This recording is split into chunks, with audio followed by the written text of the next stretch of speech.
Hey, what's going on, guys? This is my very first Starcraft 2 video. It's actually going to be a Heart of the Swarm kind of unit, new unit details and what I think about them and stuff like that. So let's get started with Protoss. The first new Protoss unit is the Mothership Core, which costs 100 minerals, 50 gas, built right from the Nexus, and it's got some pretty cool abilities. One is Purify, which grants the Mothership Core a photon cannon-like weapon. Also, it has Mass Recall, which can teleport all of your units back to its location, and also Teleport, which can allow it to switch between different nexuses, nexi, whatever that is. So yeah, and plus you can only have one of these at a time. And also, it has Energize, which allows it to charge a unit's energy to full. And then afterwards, you can also transform the Mothership Core into the Mothership. Next up is the Oracle, which is a flying spellcaster, which costs 150 minerals, 200 gas, built out of the Stargate, and it is primarily a harassment specialist. Its main ability is Entomb, which kind of encases the minerals in a shell, so you can't harvest them basically, and each shell can be destroyed by whatever. And then they have an ability called Preordain, which gives vision and detection of a target building and also what it's constructing and researching. And its last ability is Cloak Field, which provides cloaking to units and all structures in the radius. And it also has an upgrade which can increase its starting energy to 25.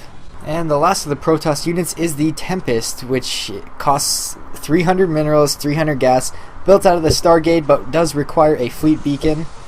And it's basically, this unit attacks air and ground. It has a super long range and can even be upgraded to a total range of 22, which is pretty absurd, and it also does extra damage to massive units. Now let's move on to Terran. The first new Terran unit is the Battle Hellion. Well, so now the Hellion that still spawns from the factory now comes first in its battle mode, which has an area of effect flame attack, which is good for small units such as Zerglings or even charging Zealots. Next up is the Warhound, which is deemed as an anti-mechanical unit which spawns from the factory for 150 minerals, 75 gas, and it has a single special ability called Haywire Missiles, which deals 30 damage to mechanical units. It is an auto-cast ability and has a very long range. Last but not least for the Terran is the Widow Mine, which also is built from the factory for 75 minerals, 25 gas. It is basically a suicidal explosive device unit which can burrow underground and attack both air and ground units, and once it attaches it will explode after 10 seconds. So now let's move on to the new Zerg units. The first new Zerg unit is the Swarm Host, which is defined as a siege unit. So the Swarm Host can burrow underground and it can endlessly spawn these free units called Locusts. Each wave consists of 2 Locusts that are produced every 25 seconds. So this allows the Zerg to besiege entrenched enemy positions. Oh yeah, and it requires the Infestation Pit, 200 minerals, 100 gas, and you can also upgrade to allow the Locust to last 25 seconds instead of 10 seconds. Next up is the Viper, which is deemed a battlefield manipulation unit. It's a flying spellcaster which requires Hive Tech and costs 100 minerals, 200 gas, and it has an ability Abduct to pull a unit to its location, so it can pull out a really expensive unit like that. It also has a Blinding Cloud ability which reduces all the range of biological units to 1, I believe. And it also has Consume, which deals 200 damage to a friendly structure over 10 seconds to regain 50 energy. Also, Ultralisks now have the Burrow Charge ability, which allows it to burrow underground, pop up, and do pretty good splash damage.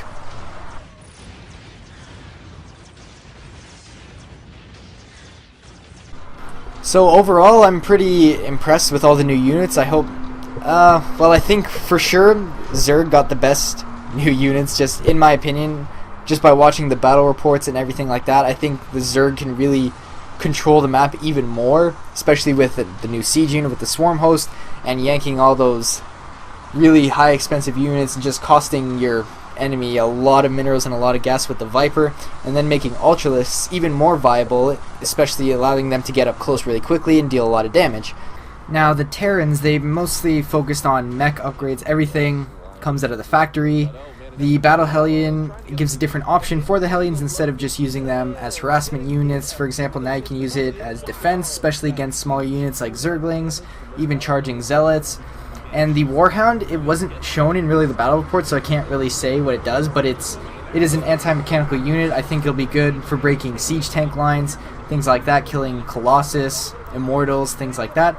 And the Widow Mine is, I think, by far the best new Terran unit. I think it opens up a lot of different defensive and also offensive strategies to pretty much, if your opponent's not looking, for example, and they get tagged by a Widow Mine, if they don't micro properly, they can lose a lot from it. So I think I'm really interested to see how those are used. And Protoss, I'm mostly let down by the new Protoss units. I think they're cool, don't get me wrong, but I think they just need more attacking units. So they got their Spellcaster in the Oracle. I think it's really cool. You can harass the enemy's economy, and also in times of battle you can bring it back and it'll cloak all your units. And then you have the Mothership Core, which is kind of the stepping stone now to the Mothership, which I think will actually really help the Protoss in the early game with the Purifier Cannon, or recalling your enemy, or not, recalling your units if you really need to defend your base, and also being able to transfer between Nexuses to protect any base that you need to. And then the Tempest, I don't know really where it fits. They're kind of using it to replace the Carrier, but I think the Protoss has enough really expensive air units. I think they need something else. This thing has a really long range, can kind of stay out of the battlefield and attack from an absurd range, but I still think Protoss is missing something. I don't know if it's just me, but I feel like they need something else. I'm not really sure, but anyways, that is what I think of the new Heart of the Swarm units. I'm really excited, and hopefully it turns out good. So thanks for watching, and see you later.